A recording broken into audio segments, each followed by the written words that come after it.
আল্লাহ কে? আল্লাহ এক ও অদ্বিতীয়, তিনি সৃষ্টি করেন কিন্তু সৃষ্ট নন। আল্লাহ কি আমাদের দেখেন? জি হ্যাঁ, আল্লাহ সব সময় সবকিছু দেখেন ও জানেন। আল্লাহ কি আমাদের দোয়া শোনেন? অবশ্যই, মনের ভেতরের কথা বললেও আল্লাহ তা শুনেন। আল্লাহ কাদের সবচেয়ে বেশি ভালোবাসেন? যারা তাকেও অবলম্বন করে এবং তার উপর ভরসা রাখে, আল্লাহ কেন আমাদের পরীক্ষা করেন? যেন আমরা তার দিকে ফিরে যাই এবং ধৈর্য ধরতে শিখি। শুক্রবারে নখ কাটলে কি হয়? সৌন্দর্য বৃদ্ধি হয় ও বালা মুসিবত থেকে সুরক্ষা পাওয়া যায়। মা বাবার খেদমত করলে কি হয়? জান্নাত লাভ সহজ হয়। ফজরের নামাজ পড়লে কি হয়? রিজিক বাড়ে ও দিনটি কল্যাণে শুরু হয়। নিয়মিত কুরআন তিলাওয়াত করলে কি হয়? হৃদয় শান্ত হয় ও গুনাহ মাফ। তওবা করলে কি হয়? গুনাহ মাফ হয় ও জীবন নতুন করে শুরু হয়। মৃত্যুর পরেও কি কোনো আমল মানুষের সঙ্গে থাকে?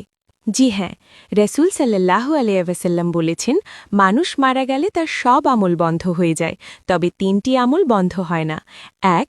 সদকায়ে জারিয়া, 2. উপকারী ইলম, 3. নেক সন্তান যে তার জন্য দোয়া করে। এই 3 আমলের সওয়াব মৃত্যুর পরেও চলতেই থাকে। সহবাসের পর গোসল না করে ঘুমানো যাবে কি?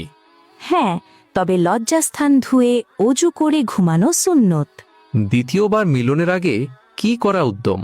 অজু করে নেওয়া উত্তম। গোসলের সময় আলাদা করে অজু করতে হবে কি? না, সঠিকভাবে গোসল করলে অজু হয়ে যায়। একই রাতে একাধিকবার মিলনের মাঝে কি করা উত্তম? প্রতিবার অজু করে নেওয়া উত্তম।